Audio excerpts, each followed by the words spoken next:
Hyperborea is a mythical land in ancient Greek mythology that was said to be located in the far north beyond the north wind. The name Hyperborea means beyond the north wind in Greek, indicating its distant and mysterious location. Here are some key points about Hyperborea. 1. Location. Hyperborea was believed to be situated in a land of eternal spring, where the sun shone all day long, and the inhabitants enjoyed a blissful existence. It was described as a paradise untouched by the harshness of winter. 2. Mythical inhabitants. The Hyperboreans were said to be a mythical race of long-lived, peaceful people who lived in harmony with nature. They were considered a blessed and favored people in Greek mythology. 3. Cultural significance. Hyperborea is often associated with themes of utopia, immortality, and a golden age in ancient Greek literature. It symbolizes a distant and idyllic land where life is perfect and untouched by the troubles of the world. 4. Literary references. Hyperborea appears in various ancient Greek texts, including the works of Herodotus, Pindar, and Heracles. The ancient Greek historian Herodotus mentioned Hyperborea as a land beyond the reach of ordinary mortals. 5. Modern interpretations. In contemporary literature, Hyperborea continues to be a symbol of an idealized, unreachable place of peace and happiness. It has also inspired works of fiction and fantasy that explore the concept of a mythical northern paradise. Overall, Hyperborea represents a mythical realm of eternal spring and happiness in ancient Greek mythology, embodying the idea of a perfect and unattainable land beyond the boundaries of the known world. In Greek mythology, Hyperborea was depicted as a mythical land of extraordinary beauty and wonder. Here are some key aspects of the beauty attributed to the country of Hyperborea, based on ancient descriptions and legends. 1. Eternal spring. Hyperborea was believed to enjoy eternal spring, where the climate was temperate and pleasant throughout the year. The land was described as a place of perpetual beauty, untouched by the harshness of winter, with the sun shining brightly all day long. 2. Abundant nature. The countryside of Hyperborea was characterized by lush landscapes, beautiful forests, and fertile lands. The land was said to produce 2 crops of grain per year, indicating its fertility and bounty.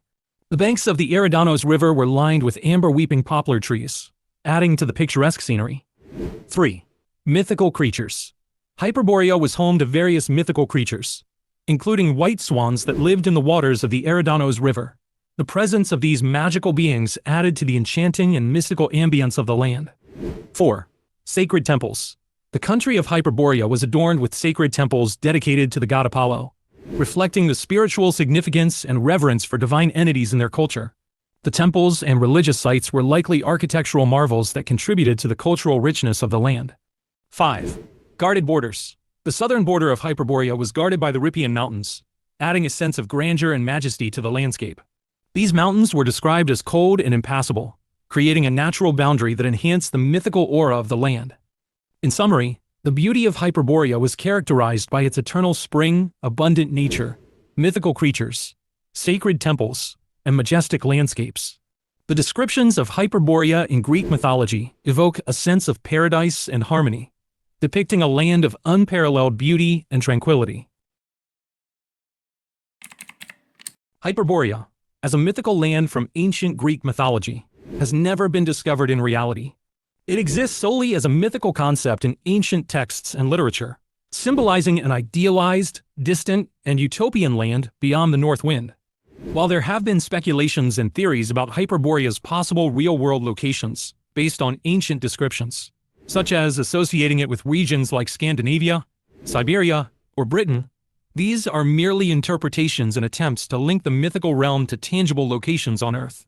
However, there is no concrete evidence or archaeological findings that confirm the actual existence of Hyperborea, as described in ancient myths. In modern times, Hyperborea continues to be a subject of interest in scholarly discussions, fantasy literature, and cultural references, but it remains firmly rooted in the realm of mythology and imagination, rather than being an actual physical place that has been discovered or proven to exist. Therefore, Hyperborea remains a captivating and symbolic mythological concept, rather than a real geographical location that has been uncovered or confirmed through historical or archaeological evidence. Herodotus, the ancient Greek historian and writer, is one of the earliest and most notable sources that detailed information about Hyperborea. In his work Histories, specifically in Book 4, chapters 32 to 36, which dates back to around 450 BC, Herodotus mentioned Hyperborea as a mythical land inhabited by the Hyperboreans. He recorded earlier sources that mentioned the Hyperboreans, including Hesiod and Homer. Herodotus described the Hyperboreans as a blessed and favored people who lived beyond the home of Boreas, the north wind. He indicated that Hyperborea lay somewhere in Northeast Asia and shared accounts of their customs and interactions with neighboring regions. Moreover, Herodotus discussed the Hyperboreans' connection to Apollo and the sacred island of Delos, emphasizing their significance in ancient Greek mythology and religious practices.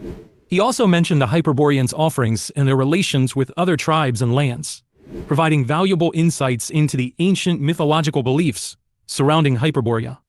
Overall, Herodotus's writings offer important early sources that shed light on the mythical realm of Hyperborea and its place in ancient Greek mythology, laying the foundation for further interpretations and discussions by later writers and scholars.